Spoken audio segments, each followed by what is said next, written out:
प्रिय विद्यार्थियों, खुश रहो।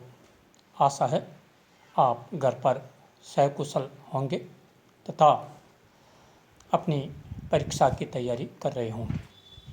जैसा कि आप जानते हैं, कक्षा 10 की जो 2 परीक्षाएं कोरोना के कारण शेष रह गई थी, सामाजिक विज्ञान और गणित, इन दोनों विषयों की परीक्षा का टाइम टेबल घोषित हो चुका है। 29 तारीख को सामाजिक की परीक्षा और 30 तारीख को आपके गणित की परीक्षा है। इन दोनों विषयों के लिए श्रीमान प्रमोद जी सर और मैं आपको लगातार महत्वपूर्ण प्रश्नों की PDF आपको भेज रहे हैं और आशा है आप उन प्रश्नों को घर पर अवश्य ही हल कर रहे होंगे। आज के इस वीडियो में, क्योंकि अधिकांश विद्यार्थियों के गणित में ये समस्या रहती है कि उनके कुछ प्रश्न छूट गए, प्रश्न आते हुए भी प्रश्न छूट जाते हैं और ये एक बहुत बड़ी समस्या विद्यार्थियों के लिए रहती है। तो आज के वीडियो के माध्यम से मैं गणित पेपर का समय विभाजन और अंक विभाजन की आपको जानकारी दे रहा हूँ। ध्यान से इस जानकारी को आप देखें। सबसे पहले हम चर्चा कर रहे हैं जो हमारा पेपर जो है कितने नंबर का आता है, कितने खंड होते हैं और कितने समय में हमें हल करना होता है। तो जैसा कि आपको पता है, गणित विषय या जो 10वीं के पेपर्स हैं वो सभी 80 अंक के होते हैं और 3.25 घंटे का 3 घंटे और 15 मिनट का समय आपको इसके लिए मिलता है। परंतु ये 3 घंटे और 15 मिनट का समय विभाजन यदि आप सही तरीके से करते हैं तो गणित में प्रश्न छूटने जैसी कोई समस्या नहीं होगी। तो सबसे पहले मैं आपको जानकारी दे रहा हूँ।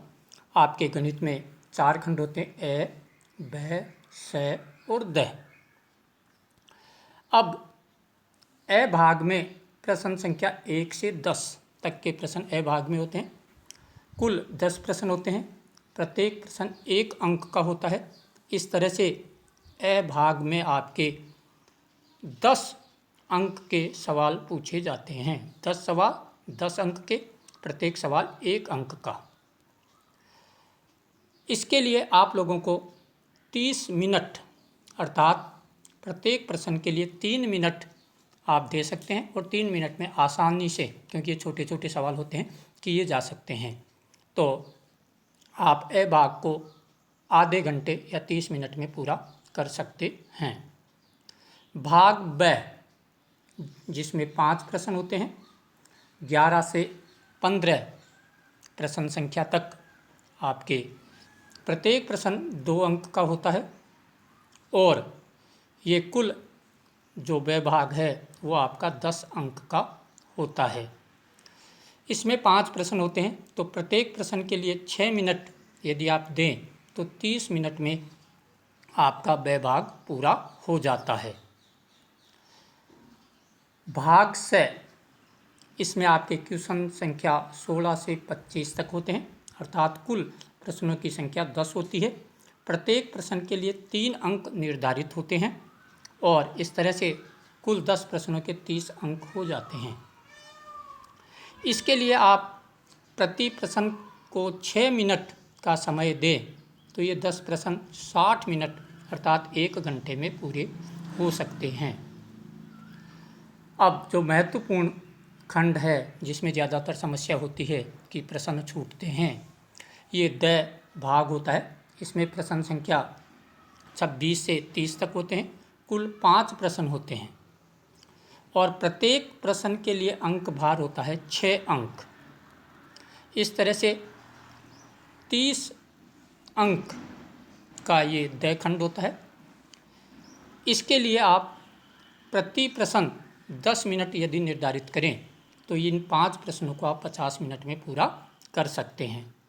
तो इस तरह से आपके पास 80 अंक का पेपर जिसमें कुल 30 प्रश्न होते हैं। इसके लिए आप 2 घंटे और 50 मिनट के समय में आप पेपर को हल कर सकते हैं। ऐसा करते यदि आप करते हैं तो आपके पास 25 मिनट बचते हैं। इन 25 मिनट का सदुपयोग आप कैसे करें? आपको सबसे पहले पेपर मिलते ही शुरू में 15 मिनट में आराम से आपको पेपर को ध्यानपूर्वक पढ़ना है और ध्यानपूर्वक पढ़ने के बाद ये निर्णय लेना है कि कौन सा खंड आपको सबसे ज़्यादा अच्छी तरह से आता है। उसी खंड से आप पेपर को शुरू करते हैं। कोई प्रतिबंध नहीं है कि आप कौन सा खंड पहले शुरू करते हैं। आपको पेपर को ध्यान से पढ़ने के बाद ये निर्णय स्वयं को लेना है कि आपको कौन से खंड में से ज़्यादा प्रश्न या सभी प्रश्न आते हैं, उसी खंड को आप शुरू करें। इसके लिए आप 15 मिनट दे सकते हैं। अब आपके पास 10 मिनट और बचते हैं। तो जब आप कंप्लीट काम कर लें तो अंतिम 10 मिनट में जो आपने प्रश्न कर लिए गए हैं उनका पुनरावलोकन करना है, अर्थात दोबारा आपको अपनी जो उत्तर पुस्तिका है उसको देखना है कि कहीं कोई प्रश्न छूट तो नहीं गया है और किसी प्रश्न के उत्तर में कोई गलती तो नहीं हो गई है। इस तरह से आप 10 मिनट में प्रश्नों का पुनरावलोकन कर सकते हैं। इस तरह से यदि आप इस 3 घंटे और 15 मिनट का सदुपयोग करते हैं तो कोई कारण नहीं है कि आपका कोई प्रश्न छूटे। तो प्रिय विद्यार्थियों, अगले वीडियो में मैं आप लोगों को प्रत्येक प्रश्नावली से कितने अंक का किस तरह का प्रश्न, छोटा प्रश्न होगा, बड़ा प्रश्न होगा, 6 नंबर के जो प्रश्न है कौन कौन सी प्रश्नावली में से आ सकते हैं अथवा किन किन प्रश्नों में होगा, इन सब जानकारियों के साथ हम आपको अगले वीडियो में बताएंगे। धन्यवाद।